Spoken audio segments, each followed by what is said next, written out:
I got some feedback after the last session that there was a desire to actually learn the Malbim inside and to open it up for discussion.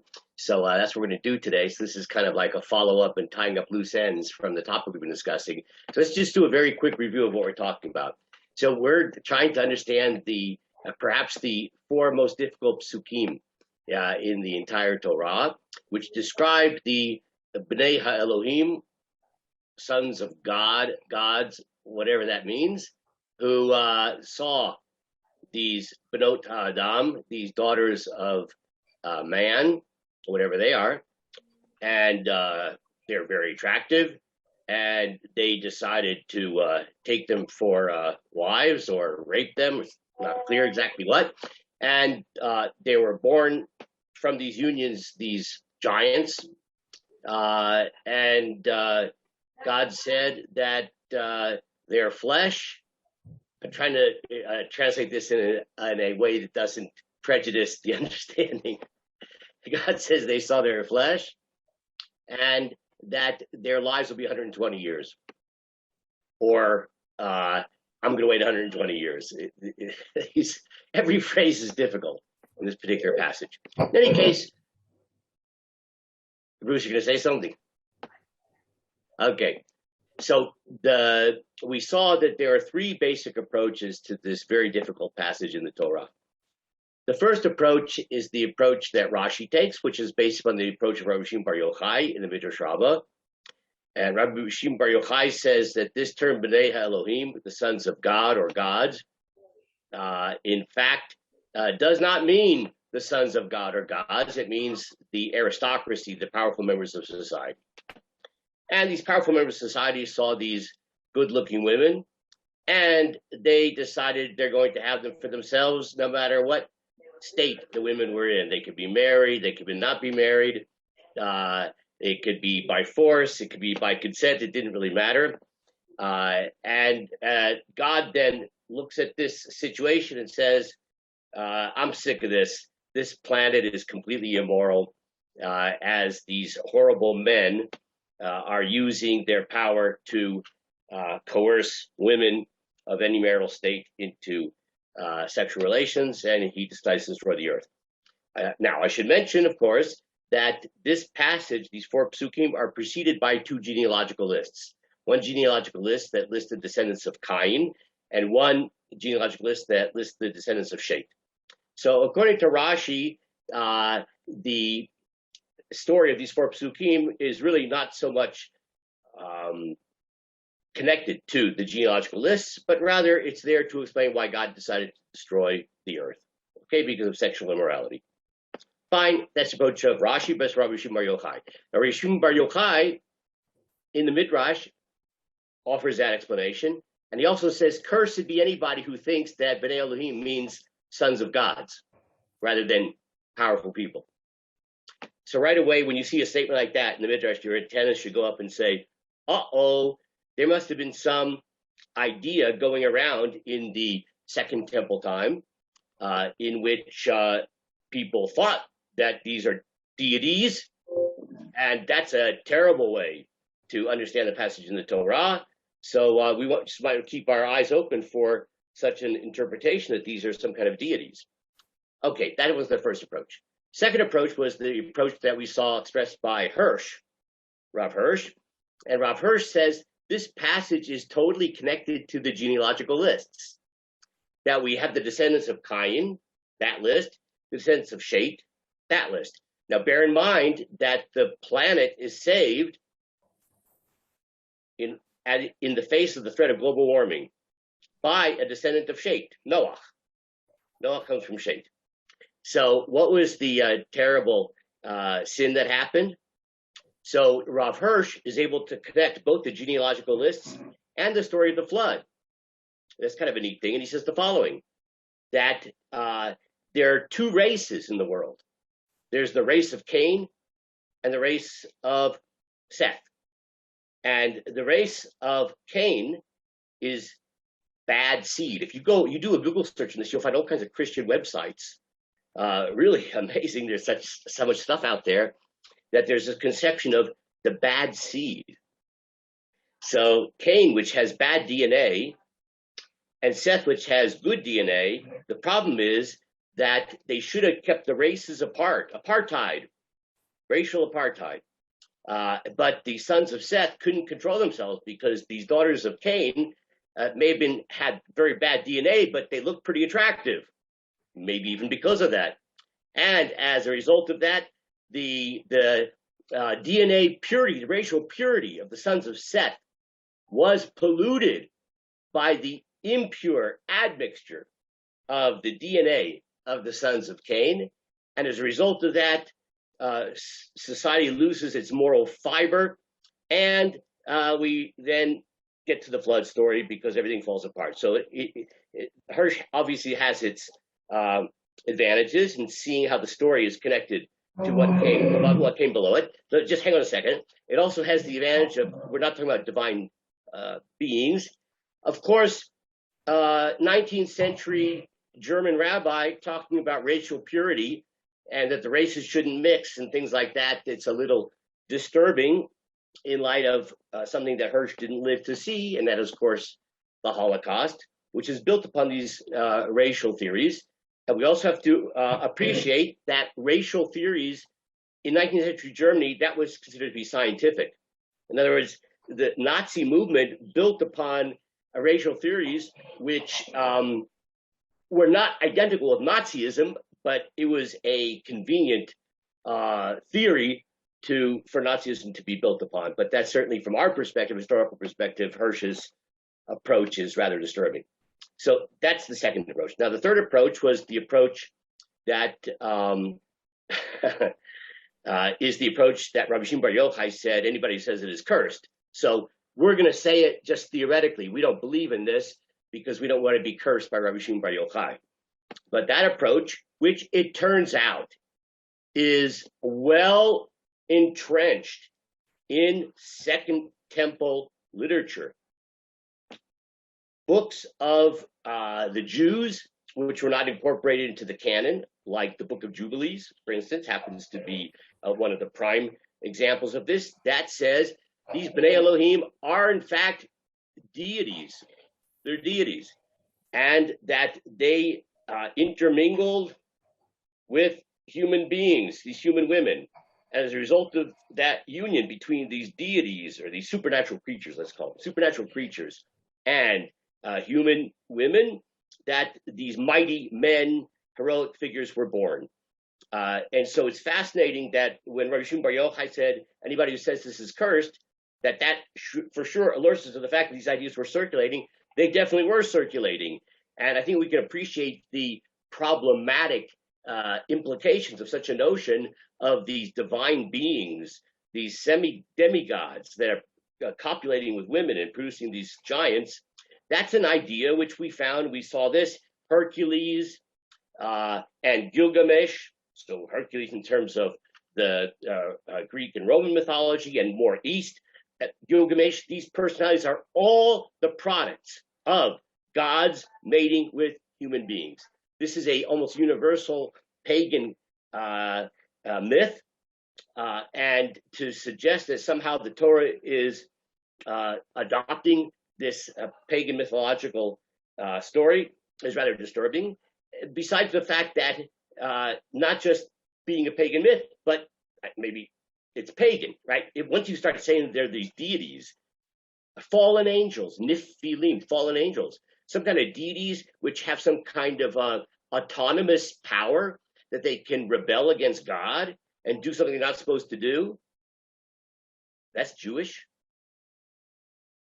Well, this idea is not only in the Book of Jubilees, but then it becomes incorporated into medieval collections of Midrash.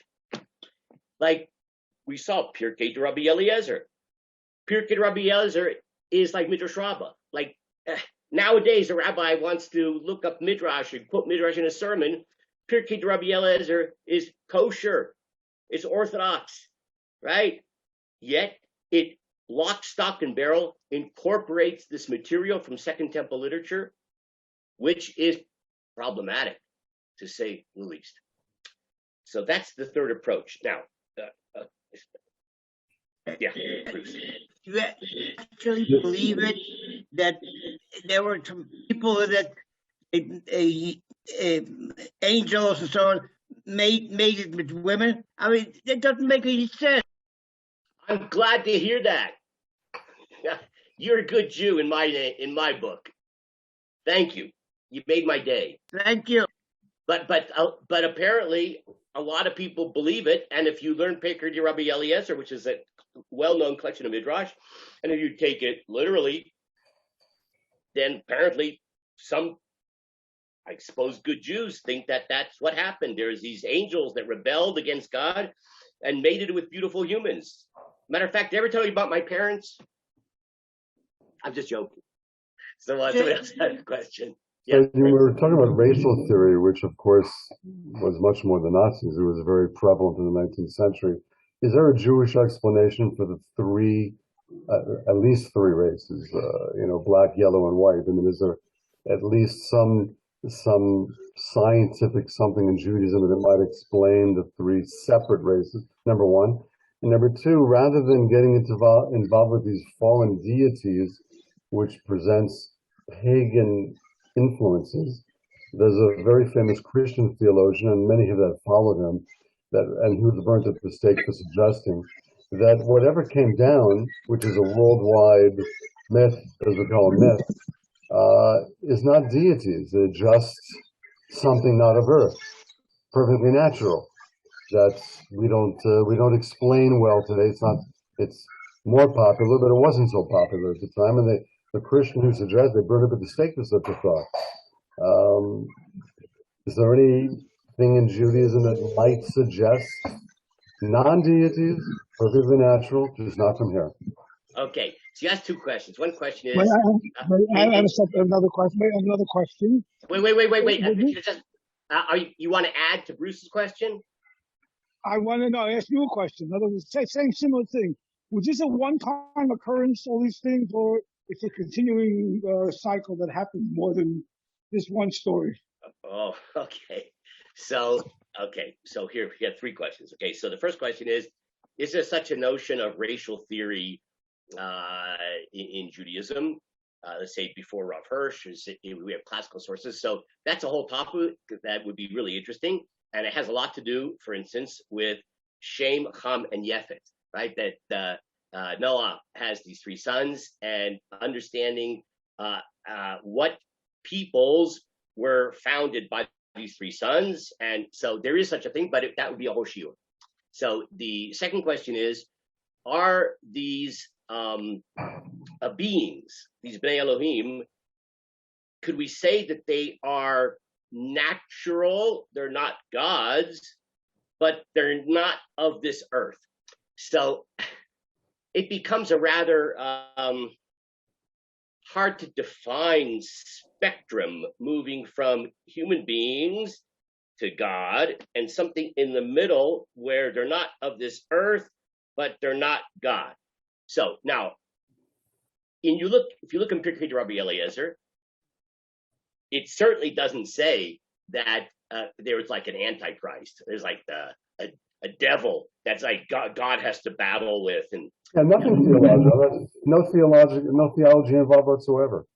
I'm just pointing out that even Pirkei Rabbi Eliezer is careful to say that these angels are not God, right? But it's hard to define what would it mean to say that there's if we could use the term supernatural, that is, if there's earthly beings, and then there's God, and then there's something in between. So what are we going to call it? So supernatural, but not divine. So now, but you realize how slippery that is. Now, I suppose that Pirkei Rabbi Eliezer, you would have to say it's like that these Bnei Elohim are not deities, but they are supernatural. You also have to assume that they have free will.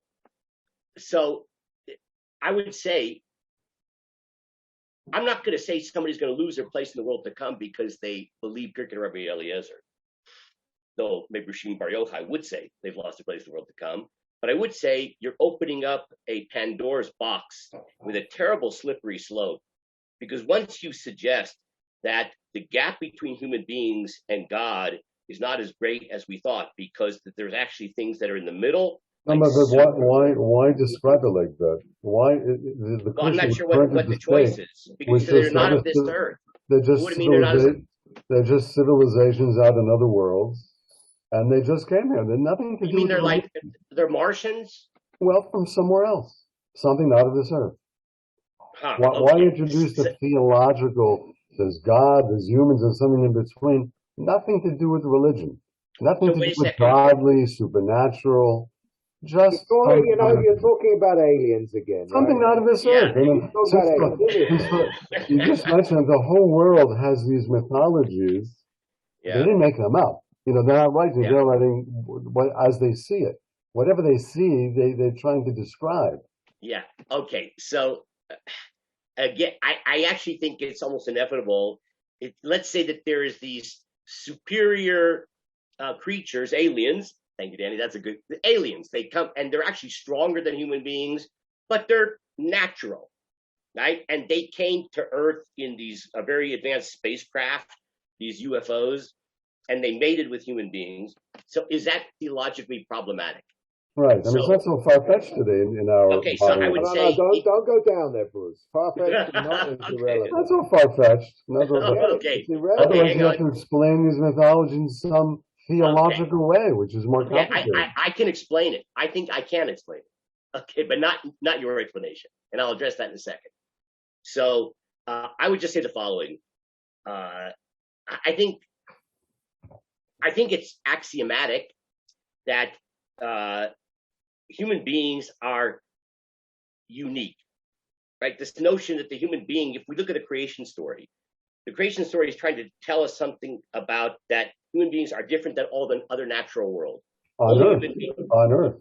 Oh, yeah. So you're making up something which you're injecting something which I think is problematic, because I think the Torah is trying to tell us that human beings are in a class of their own, period, in the entire universe, cosmos. In the entire cosmos. In the universe. Is cosmos big enough? Okay. So it's theologically problematic, and to say that we're not unique. And in addition, I want to discuss the slippery slope, and I think that this really, what I'm about to say, is the real explanation for why it's a problematic notion. But first, I have to make a time. That is the following. So, Bruce, You're going to next say that the Earth is the center of the universe. I know where you're getting with this. Okay, no, I'm not. But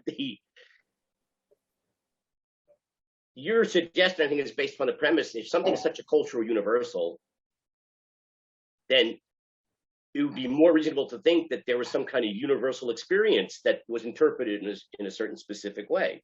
There must have been something that really happened that everybody is either they made it up, or they made it up, or something occurred. Yeah. So that's sort of like you sometimes hear, like there's these flood stories that are in other mythologies, like hundreds of flood stories. Right. So some people say that's not a proof against the Torah, because on the contrary, it's a proof that the Torah story is true, because if it really happened, you would have expected to see all cultures having some kind of a vestigial memory of this event.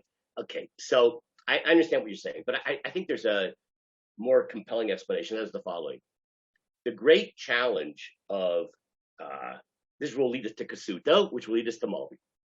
The great challenge of Judaism and of Torah is the utter uniqueness of God.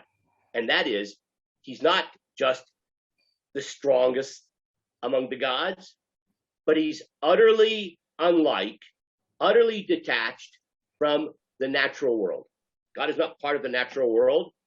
There is no competition with God in terms of what God is. He's the utter sovereign over all and creator of all existence. And he's not quantitatively different. He's qualitatively different, so much so that let's just take the Maimonidean approach for a second, just because it's good for the purpose of the discussion, that the Rambam goes so far as to suggest that the Torah is telling us that there's nothing you can say about God positive. Right? You can't say God is smart or powerful or compassionate. Those are all human terms. and God is utterly beyond any human conception possible. Now, we use these terms because or else there's nothing to talk about. But in truth, God is utterly disconnected and beyond the natural world. Of course, paradoxically, he's attached to it in the sense that he somehow, there's divine providence, and he cares, and he created us for a reason. But without going into a whole theology of Judaism, just this point that God is utterly unique and beyond the natural world, utterly. That is a terrible challenge for human beings to build a spiritual life around a deity that has no comparison, no way to imagine, nothing you can say about that God in human terms that's actually accurate.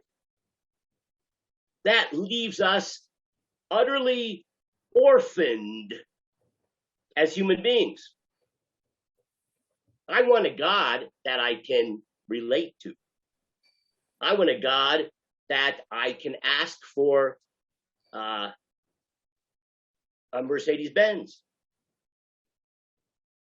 right? I need a God that is actively involved in my life in a way that I can imagine. And that's really the origin of paganism. It's the notion that there are forces out there that control the world. I want to have access to them, and I can perhaps control my fate by interacting with these supernatural forces which control natural forces. To say that we have this religion and in which God is utterly other is a challenge. Now, once you start to say, well, you know what? God is not utterly other, that there's sort of gradations. There's human beings. They're angels. There are all kinds of angels. They're aliens that have powers too. Supernatural power, well, powers relative to us supernatural, but they're just more sophisticated. Doesn't really matter. Once you create a gradation and you posit that there is a kind of fluidity between human beings and heavenly beings, like Chanoch we talked about a lot. Chanoch starts as a human being and then becomes Yud He Vav He Katan, the minor God. Yud He Vav He, not even saying Elohim, like a minor Elohim. No, we saw within Sefer Yashar, kosher, supposedly, collection of Midrash, Yud He Vav He Katan, Adonai Katan. Oh my gosh, who sits right next to God's throne. Once you posit this kind of fluidity, that's very pagan, right? This, or at least opens the door to a pagan notion of the structure of this universe and a very close to a pagan notion of God. That's why I thought that the idea of extraterrestrials in a universe where God is in control of the entire universe, of course, is simply not a theological problem. Okay, so you know what? And if we look at our Torah and try to create this semi godlike angel, that brings on theological issues. Okay, so let's define it like this, and we're not going to be able to address it now, but we could just formulate what you're saying is the notion of aliens that are technologically advanced, more advanced than human beings, would that notion present a theological problem to Judaism? And so plug it into the story. Okay, so that would be, I think, let's put that aside, and maybe I'll even prepare a show on that. It's a very interesting topic, and people have thought about it, believe it or not. Danny won't like it, so you got to give us advance notice. But you can appreciate this notion of when there's this kind of fluidity and gradation between deity and human being, you really open up the gates of hell. So you made that very clear, right? The slippery slope aspect of it. But my question is, okay, so you have midrash of various sorts and different periods of time they were written. And then on the other hand, we have Rambam, and Rambam uses the expression very clearly, B'nai Elohim, in other places to describe angels. He doesn't relate it, to the best of my knowledge. Well, my knowledge is not very deep, but he certainly uses B'nai Elohim as an expression of angels, but he doesn't tie it back into the Bereshit story. But then, how would he go about explaining the Bereshit story if he uses the expression B'nai Elohim to mean angels? Okay. See, this leads us to, that's a good segue to Kasuto. Even Ramban, you're talking about Rambam, right? Yeah. So even Ramban, who is a Kabbalist, he quotes Rashi and discusses Rashi's approach. And at the very end of his discussion is one sentence where he says, but the truth of the matter is that the simplest reading of the verse is that B'nai Elohim are supernatural beings, angels. And that's all he says. I think he's reticent. he says that's the simplest, that's pshat. He says the simplest reading, but he doesn't discuss it. He actually says, because to discuss it would require a lot of discussion. I'd have to reveal too many secrets. So he doesn't get involved. Because I think he understands it's problematic. And to sort of walk that narrow line, right, that somehow there's these supernatural beings, but doesn't impinge upon our conception of our monotheistic conception, right, that's a very fine line. But now Kasuto. So Kasuto says and proves it is impossible to interpret B'nai Elohim as aristocrats, sons of judges, right? Or the notion that it's somehow two races that intermingled, etc. Because, as a matter of fact, the term B'nai Elohim does appear elsewhere in Tanakh, in the book of Job, for instance, in which is unambiguously referring to angels. And B'nai Elim, by the way, that's just like B'nai Elohim.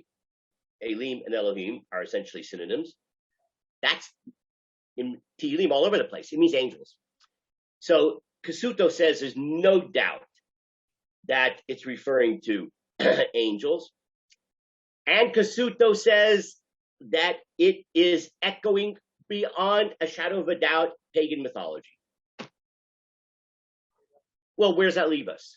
So in the academic world, some would say that, c'est la vie, the Torah incorporates all kinds of things within it. It's kind of a cholent of all kinds of material, including pagan mythology, Seder. Kasuto says that, in fact, it's a polemic against pagan mythology. And it says the following. You, B'nai Israel, you live in a culture in which there is an assumption that there is these deities mating with human beings. So I want you to know, this is how he interprets the story, that these heroic-looking personalities, these giburim, anshe shem, right? These giants, anakim, they're just part of the world. Some people are bigger, some people are stronger. They're just part of the natural world. They are flesh and blood. They live and die just like you. They may be stronger, more impressive, but they are utterly natural beings. So the truth of the matter is, Bruce, it's a little bit like you, right? That even, so according to Kasuto, the Torah is saying, even if you want to believe that there's these very impressive beings around, you should know that they're natural. Only God is eternal. They live for a limited amount of time, and that's it. And he actually says that the Torah is sort of like plugging its nose. Like it doesn't really want to discuss this issue because the Torah doesn't want to get involved in some pagan mythology. So it's plugging its nose and saying, I'll just say 4 sentences about this myth. Now, I just want to mention that according to Kasuto, it's tied in with the genealogies of Cain and Seth, but not like Rav Hirsch wanted to say. According to her, Kasuto, we're describing how the earth became populated, descending from Adam and Eve until Noah. So now we have a populated earth. At this point, the reader might think, oh, now that I know how all these people came into being and these different nations, etc., what about those giants? Where'd they come from? Answer, they're just big, tough guys. They're like Arthur. Like, he's a tough guy. He's amazing, awesome. He's human, as far as I know. That's the approach of Kasuto. Now, Arthur, you're going to say something? Yeah, I'm just wondering. When the spies went out, they saw Niflaim, who were descendants of Anak, basically, who was a descendant of, So, and then you have Og Melech Abashim, also a giant. So it appears that they continue to exist, or maybe Niflaim is in Greek. The Greek translation may be giant, but it might actually be a conjunction of Philistine words, which actually mean a warrior, a large, successful warrior. Yeah. So, I mean, that's sort of in the spirit of Kasuto. In other words, according to Kasuto, these are human beings. Look, we know, if you look at things, getting back to the racial issue, which I don't want to really get that much into, there are certain racial groupings that the average height, I don't know exactly the average height of Jews in Israel versus the average height of Scandinavians. I don't know, trying to think of someone who's tall. You're right. You're right. They're the tallest people in the world. They're Norwegians or Austrians or something. In the Sudan, southern Sudan, or a tribe of Bantus, they're all close to 7 feet. Yeah, and there obviously are for genetic reasons certain racial groupings, national groupings that as a whole are more developed physically and perhaps known as being great warriors. It's not for naught that the best long distance runners, maybe somebody knows more about this than I do, are from in Africa, some places, like they always win these incredible, running barefoot. It's I don't think it's cultural. It's not just because they live near sand dunes and as children had to run through sand dunes. I mean, over time, and you can explain this through evolution, people who had genes that allowed them to survive better in those kinds of environments survived and propagated, etc. So aren't these much safer grounds for interpretation rather than the ones that try to bring in angels, which are on that slippery slope? I mean, what brought us to what was the Havamina for a slippery slope answer when we have a perfectly natural answer? Yeah. It's what I said before. Maybe I'll just say it again. I've come to the conclusion, and I like a whole library of examples of this, that pagan myths refuse to die, and they resurface in Orthodox literature, right? Thinly veiled and thinly sanitized. Why? Why don't these things die? And I think it's for what I tried to say before, because we want there to be this kind of gradation or continuity between God and human beings. It's hard to fully digest the Maimonidean pure monotheism in which God is utterly other. That's hard. So you wouldn't expect that answer in a divine book given to us by God. Yeah, unless you expect that in the book that we wrote. Unless you take the approach of Kasuto, who says that the Torah is addressing it, and it's saying those people that you think are proof of a gradation between human beings and God, it ain't true. They're just very impressive human beings. Okay, fine. Now, there was a request I had mentioned that the Maul beam, in a very interesting way, seems to be a lot like Kasuto, but we didn't do it, and so we're going to do it. Okay, so if you have the source sheet from last week, it's on that source sheet. I'll also do a screen share here, and we'll see how the Maul beam. Now, what's interesting about it? Well, hang on a second. Let me just do the screen share. I can't talk and. One quick question. Something like Yeah. the Ramchal, who says, Tato says that God and God has his all his helpers. How he's saying that this is all pagan mysticism? What the Ramchal is saying? Yeah. So, I don't know specifically. The Ramchal may address this someplace, but I don't know about it. But this is the problem, and I hope I don't get struck down by lightning. You see, Kabbalah, in a way, suffers from the same vulnerability to the slippery slope. You see, I'm going to say something, and it deserves probably 6 weeks of a shiur on this, what I'm going to say right now. You know what Kabbalah does? Kabbalah is also addressing the same issue. How does a God who is utterly other have anything to do with the material, physical, limited world? Or more profoundly even, how does a God who's utterly other bring into existence a reality which is totally limited, physical, spatial, defined? If before creation there was only God, infinite perfection, oneness, well, how did then something come into existence which is totally not like God? I think you alluded to it before, that there were stages of degradation of emanations and formations resulting in us. So that's why this whole doctrine of the the same question. How does God make? How does He create evil? How does evil things happen? How does God create evil?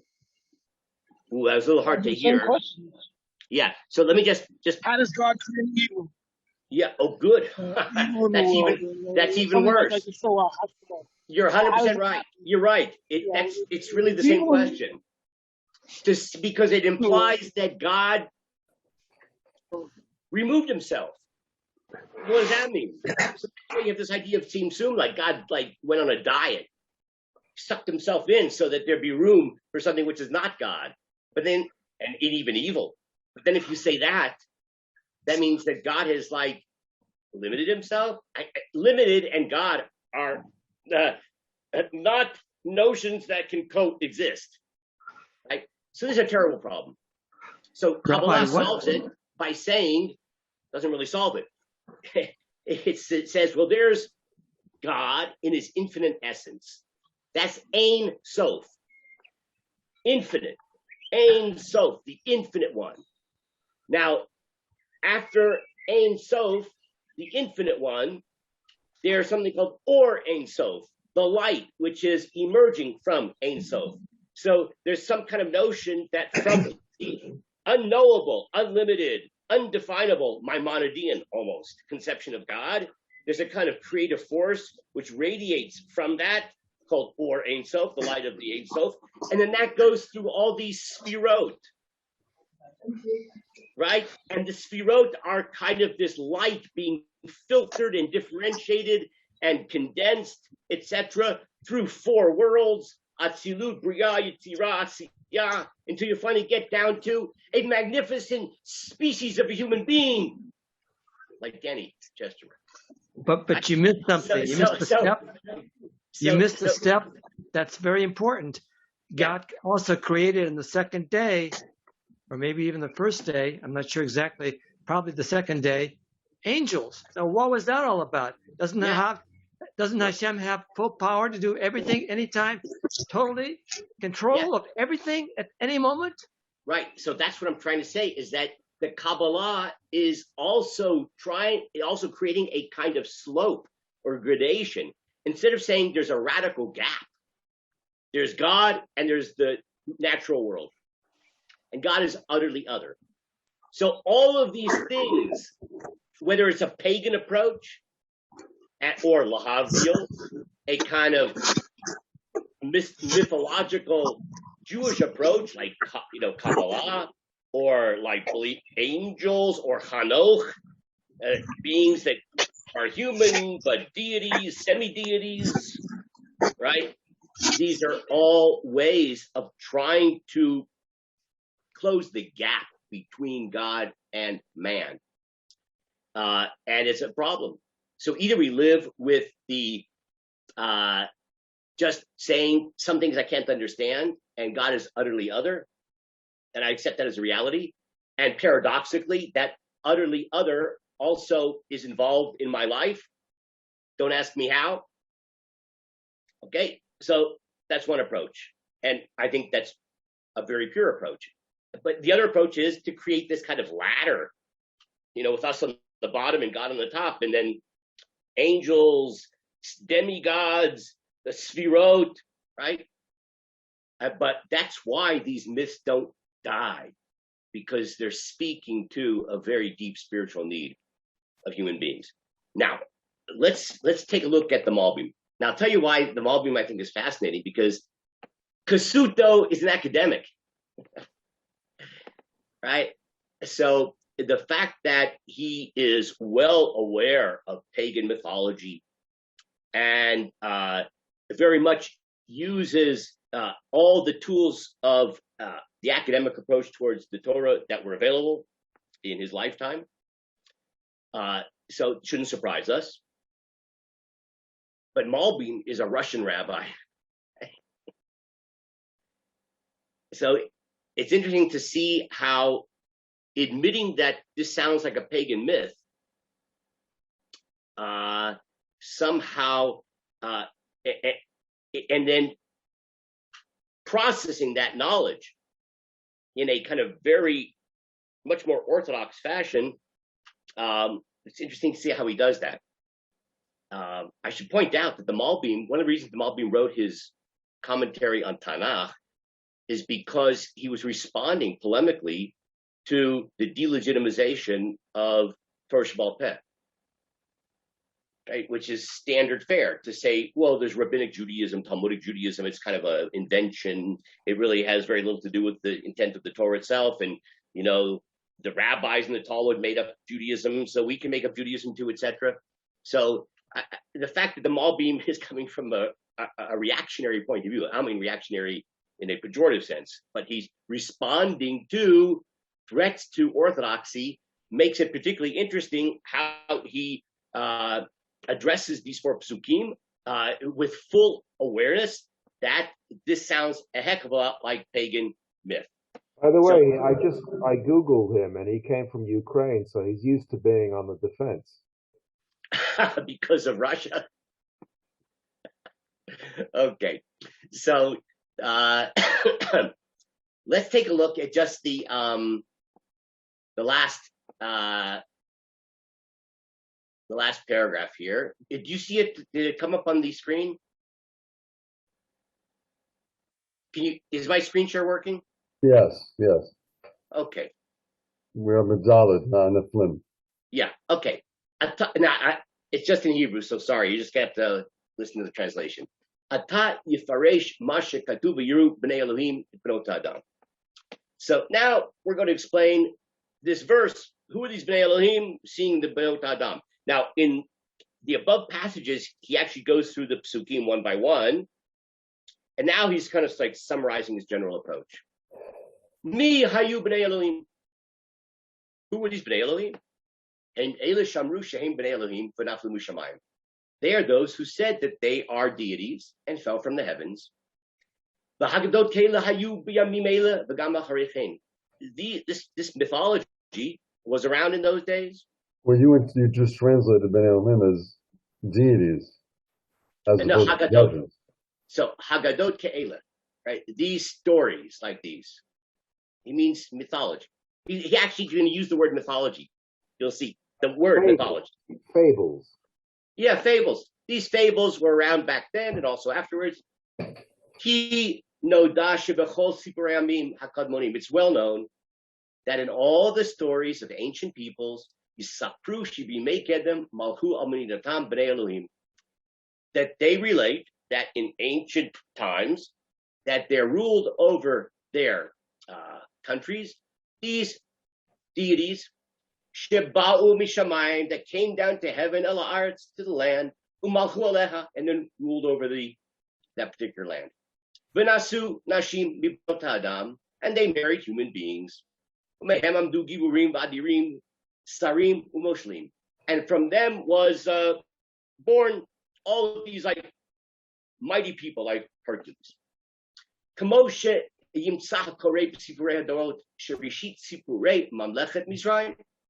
So, for instance, someone who reads these histories of ancient peoples, the way they understood them, that the beginning of the narratives concerning Egypt, V'china, I think he means China when he says China.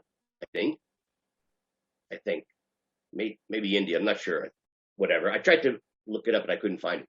Umalchut Yaman, or Greece, Yatchil Mina Elohut, V'chatzi Elohut, that all of these peoples, their self-understanding is that they began with these gods and demigods, Shehid Chalul Arim Aramim, that walked on the high mountains of Al Artsam and on the land Bimekedim in ancient times, with Sipur Aleim Niflot Vrod, and they told about them wondrous stories.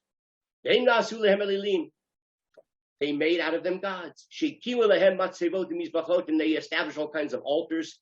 They worship these gods. With all kinds of disgusting manners of worship.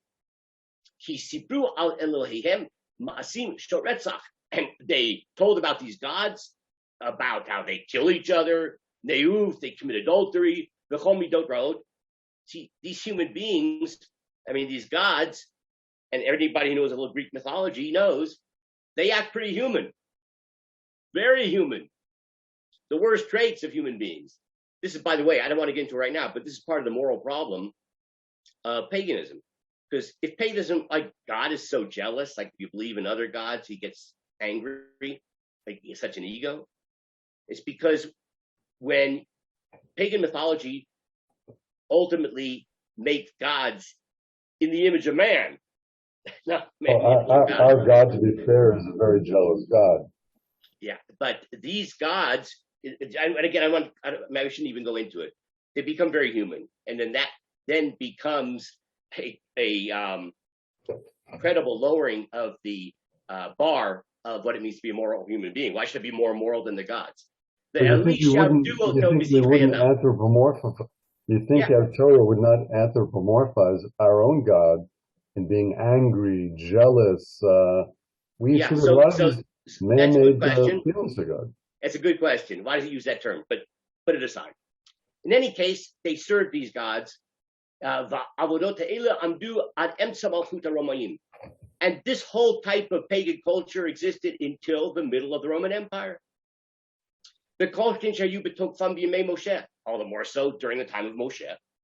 This is exactly Kasuto, right? Like these are these pagan myths that were standard fare even until the Roman period, and obviously in the time of Moshe. So why is the Torah telling us a story that sounds a heck of a lot like that? He says also the stories of the beginnings of Egypt, same kind of stories. So now here's the punchline. So why does the Torah have a story like this? Therefore, Moshe Rabbeinu is telling us, these Nephilim, which are these giants, these ruthless, powerful rulers, that the other nations have said concerning them in their mythologies, that they fell from heaven, that they were in ancient times and even afterwards, that ancient peoples had seen these very scary looking human beings, or creatures, let's call them, that these scary human beings said about themselves, this is where Malbim puts in something interesting, Shem b'nei Elohim. They said about themselves, you know what? We're gods. We fell down from the heavens. That's why they're called Nephilim, because based upon their self-identification of their history, that they're deities that fell from heaven. They said this about themselves. Ayin Sham. Al-Shem, sorry. Al-Shem Shenaflu Lars, because they fell from the heavens to the earth. So when a guy comes along who happens to be 7 feet tall, he played basketball nowadays, but in those days he was a fierceless warrior, and therefore, and he said he came from heaven. So, start to worship him.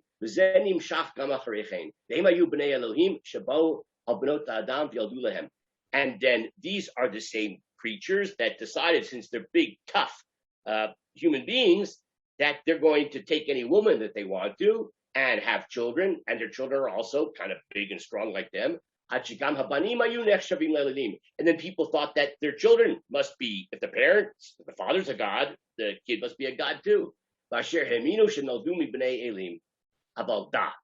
should know, and this is what Moshe is talking in the Torah. You should know.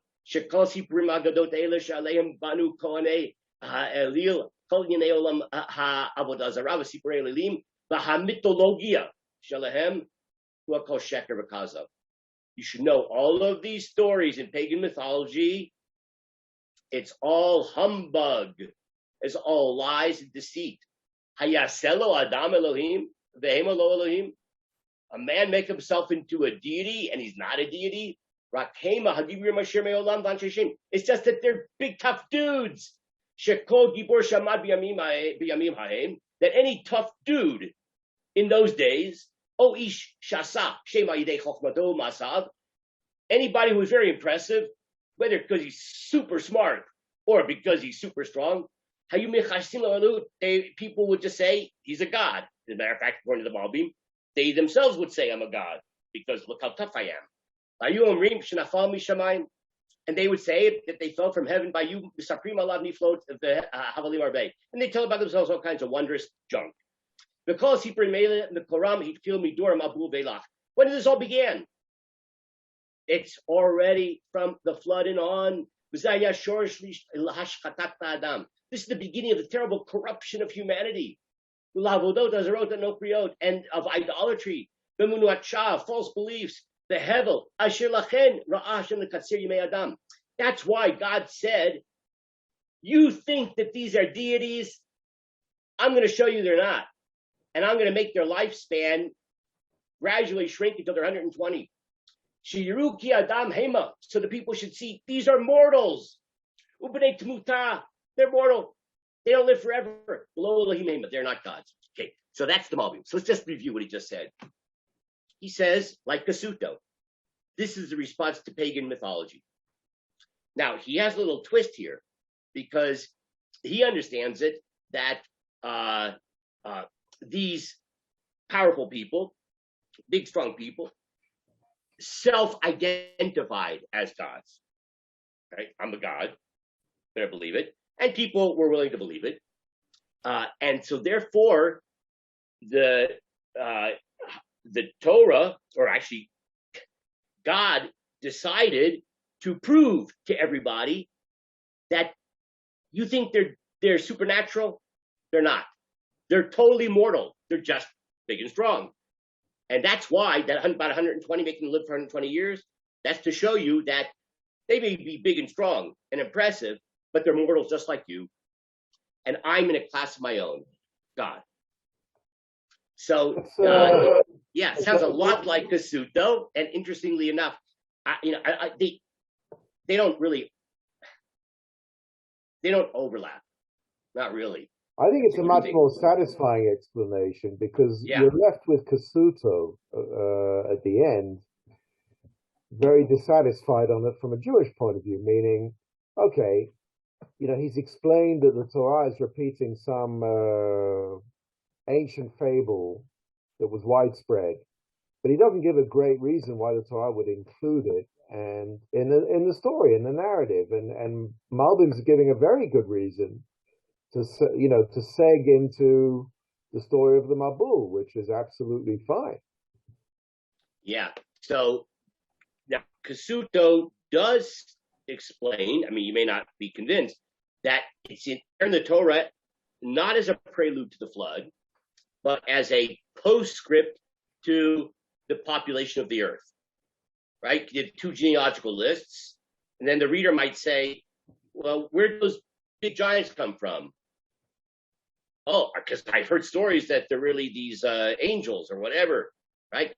Or these deities. So the Torah is telling you, no, they're not. I mean, It's as a like divine document, is it fair to say the Torah would be exactly the same if it didn't have those four psukim? They don't really add anything. In fact, they add in this potential for convolution. Well, And this will be slow. I mean, if you understand this passage like Malbim or Kasuto, it's a necessary rejection of universal pagan mythology that there are big, tough people whose origin is supernatural. No, but the word Nephilim, when it refers to fall, it really does sound like a fallen angel. Okay, so there are angels. I get it. You're right. In other words, it's a good point. So much so that in many segments of the academic world, they would say, wow, the Torah itself has this pagan story in it. There's like, they kind of missed the point altogether, according to Kasuto. According to Malbim, it's so much easier to tell the story of human beings with all of their failings and to say these guys wanted to go and get the chicks. And that was all. They just wanted to get the birds. No, but why mention it all? If it's not connected to the flood, that was the story they told. There are confidence tricksters living among us right now. That was the story they told the women. That was it. Well, there are a lot of stories and mythologies. So what? No, so what? There was a group of people who were particularly strong and handsome, and they went around telling the girls they'd come from the gods.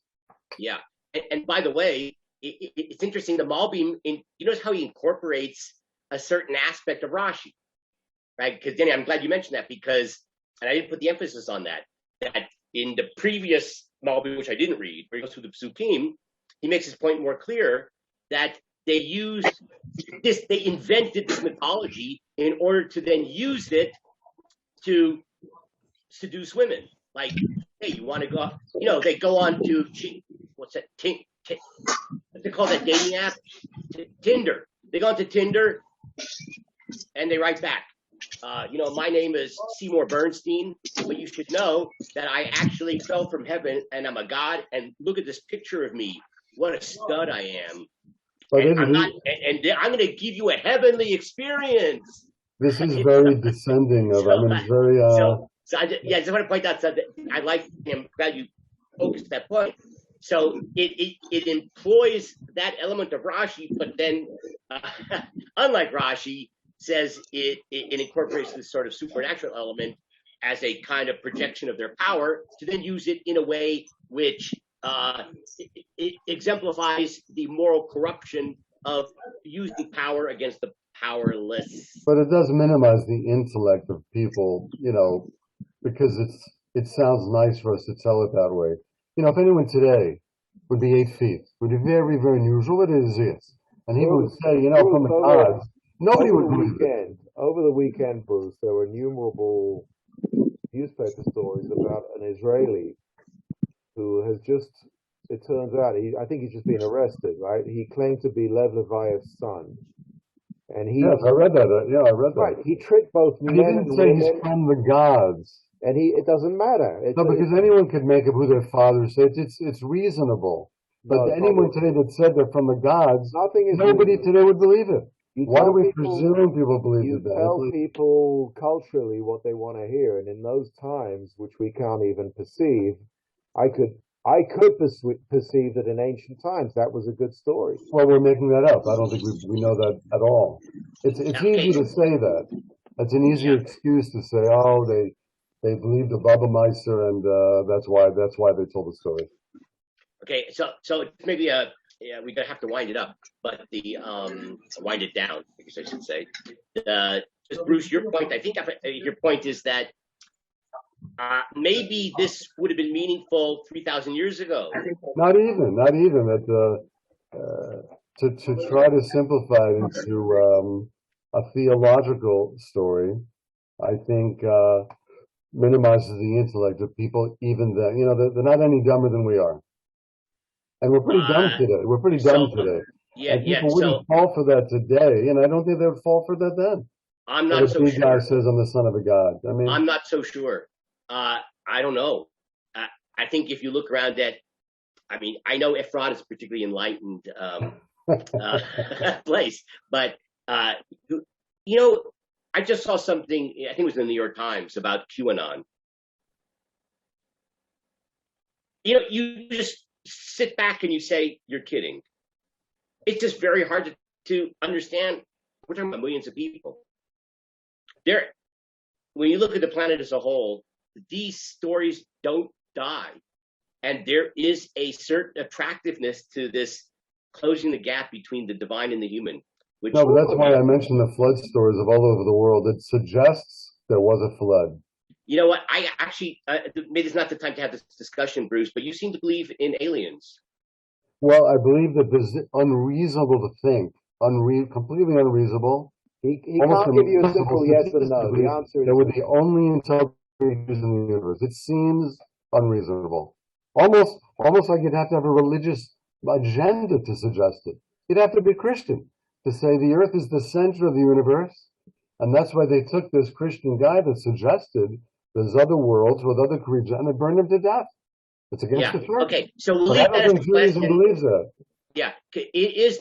What would be the implications if we really found life on other planets or other solar systems, etc.? So we'll leave that as a question. But in any case, you get sort of the three major approaches. The approach of Rashi that we're talking about, using power against the helpless. We have the approach of Rav Hirsch, which is racial interbreeding and mixing of bad seeds and good seeds. And then we have the approach that suggests that no, it's supernatural. It was these supernatural beings that mated with human beings. And then we have within that, whether it's just saying as a fact, like Rabbi Eliezer, or like Kasuto and Malbim, that say that the Torah is a polemic exercise against that pagan belief.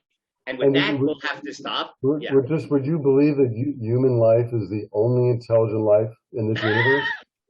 Bruce, you are incredibly, you don't give up. No, I'm asking what you believe that. I'm asking what you believe. Okay. But Bruce, I do also psychological counseling as well as teaching Torah. And if you want to come and discuss your visions about aliens, I'm asking what you believe. Do you believe human life is the only life in the universe? So is that a Jewish position? I actually think it's impossible, but it's another thing we could discuss it at another time. Take care, everybody. You got plenty of topics for next time.